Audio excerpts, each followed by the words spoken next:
आज Doubtnut app download करें। Doubtnut पर अपने सभी गणित, रसायन विज्ञान, भौतिक विज्ञान और जीव विज्ञान के डाउट्स का करो सफाया।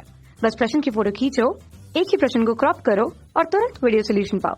अभी डाउनलोड करें। क्वेश्चन पे दिया है हमें कि -10 डिग्री सेल्सियस पर स्थित किसी बर्फ के एक टुकड़े को धीरे धीरे हम गर्म करके 100 डिग्री सेल्सियस ताप वाली भाप में रूपांतरित करते हैं या कन्वर्ट करते हैं। इस तरह निम्न में से कौन सा ग्राफ गुणात्मक रूप से इस घटना को प्रदर्शित करे। ये जो ग्राफ हमें दिए हुए हैं तो इन ग्राफ में क्या दिया हुआ है, किसके किसके मध्य यहाँ पर ग्राफ बना हुआ है। एक है टेम्परेचर या तापमान के और उसे दी जाने वाली ऊष्मा के मध्य यहाँ पर बना हुआ है। ठीक है, तो हमारे पास 4 ऑप्शंस हैं और हमें देखने होंगे कि कौन सा ऑप्शन यहाँ पर सही होगा। तो अगर देखें कि 10 डिग्री सेल्सियस से कोई बर्फ धीरे धीरे बदल करके भाप में कैसे कन्वर्ट होता है, तो सबसे पहले अगर बात की जाए तो ऋण 10 डिग्री सेल्सियस पर ये किस अवस्था में है, बर्फ की अवस्था। मतलब अगर हमने इसे कहा तो ये ठोस अवस्था में होगी। ठीक है, ठोस अवस्था से सबसे पहले तो अगर हम उसे ऊष्मा देते हैं, ठीक है, अगर उसे ऊष्मा दी जाएगी तो ऊष्मा देने के बाद उसमें तापमान में परिवर्तन होगा। तापमान में परिवर्तन होगा वो कितना जाएगा, वो जाएगा 0 डिग्री सेल्सियस। किसमें, अभी भी वो बर्फ के टुकड़े में है। ठीक है, मतलब कि वो ठोस अवस्था में है। इस तरह अगर हमने केवल तापमान परिवर्तित किया तो हम ये कह सकते हैं कि यहाँ पर संवेद ऊष्मा उपयोग हुई है, टेम्परेचर चेंज यहाँ पर हो रहा है। अब धीरे से अगर हम देखें तो इसके बाद हम क्या करते हैं, ये बर्फ से अब अगर हमने इसे ऊष्मा दी तो ये अभी भी तापमान तो उतना ही रहेगा, मतलब 0 डिग्री सेल्सियस ही रहेगा, लेकिन वो बर्फ से बदल करके किस में बदल जाएगी, पानी में। मतलब वो कौन सी अवस्था में आ जाएगी, द्रव की अवस्था में। तो यहाँ भी जो ऊष्मा की आवश्यकता वो गुप्त ऊष्मा होगी। ठीक है, गुप्त ऊष्मा हुई। अब हमने अगर इसे देखिए, यहाँ पर टेम्परेचर चेंज हुआ या तापमान परिवर्तित हुआ है तो यहाँ पर कौन सी ऊष्मा आएगी, संवेद ऊष्मा, से सेंसिबल हीट कहते हैं। तो यहाँ पर हम कह सकते हैं S1 ऊष्मा के रूप में। ठीक है, और इस तरह से ये हमारे लिए S1 हुआ। ये अगर लेटेंट हीट या हम कहें गुप्त ऊष्मा की आवश्यकता होती है यहाँ पर, जिसमें तापमान परिवर्तित नहीं होता है, तो इसे हमने L1 लेके रखा। ठीक है, अब पानी को 0 डिग्री सेल्सियस पानी को हमें परिवर्तित करना है 100 डिग्री सेल्सियस पानी में, तो हमने ऊष्मा दी 100 डिग्री सेल्सियस, ये पानी में परिवर्तित होगा। हालांकि अभी भी द्रव अवस्था में है, लेकिन यहाँ पर क्या होता है, तापमान तो परिवर्तित होता है।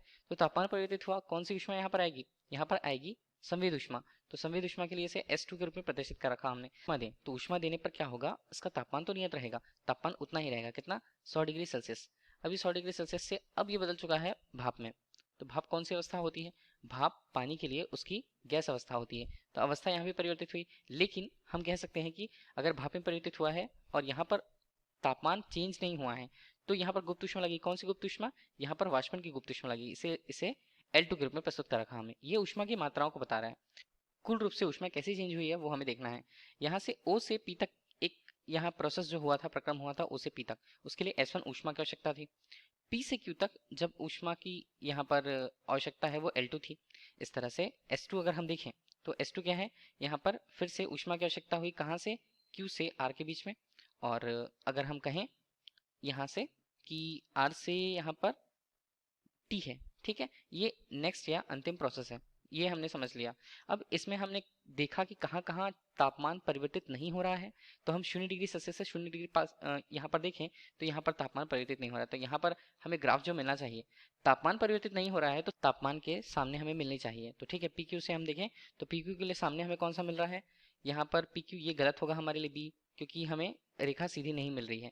यहाँ भी हमें सीधी रेखा नहीं मिल रही है, हो सकता है कि विकल्प C हो या A हो। ठीक है, अब इसके अलावा और हम देखते हैं कि जो यहाँ पर S2 है, यहाँ भी ऊष्मा देखिए 0 डिग्री सेल्सियस से 100 डिग्री सेल्सियस, यहाँ पर तापमान तो परिवर्तित हो रहा है। और कौन सा प्रक्रम है जिसमें तापमान परिवर्तित नहीं होता, प्रक्रम है R से T का, जिसमें 100 डिग्री सेल्सियस पानी 100 डिग्री सेल्सियस भाप में परिवर्तित होती है। तापमान यहाँ भी नहीं बदलता है। तो यहाँ पर हम देख रहे हैं कि तापमान का जो यहाँ पर लाइन होगा या रेखा जो होगी वो सीधी जानी चाहिए।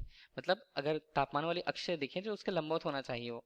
तो हम देख रहे हैं कि आर टी जो है, यहाँ आर टी दिख नहीं रहा है, तो विकल्प सी यहाँ पर भी गलत होगा।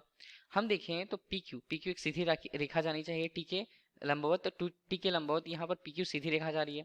और देखें तो यहाँ पर आर टी भी सीधे सीधे जा रहा है। ठीक है, और इस तरह से अगर हम कहें ऋण 10 डिग्री सेल्सियस से अगर ये प्रारंभ होता है, ठीक है, 10 डिग्री सेल्सियस से प्रारंभ हुआ, ये हमने कह दिया कि वो 0 डिग्री सेल्सियस है, और ये हम कह सकते हैं कि ये हिस्सा 100 डिग्री सेल्सियस होगा। ठीक है, तो हमारे लिए जो विकल्प दिख रहा है वो कौन सा सही होगा, विकल्प ए जो है इसके लिए सही उत्तर होगा। ठीक है, धन्यवाद। कक्षा 6 से 12वीं से लेकर नीट, IIT, JEE वो एडवांस के लेवल तक 1 करोड़ से ज्यादा छात्रों का भरोसा।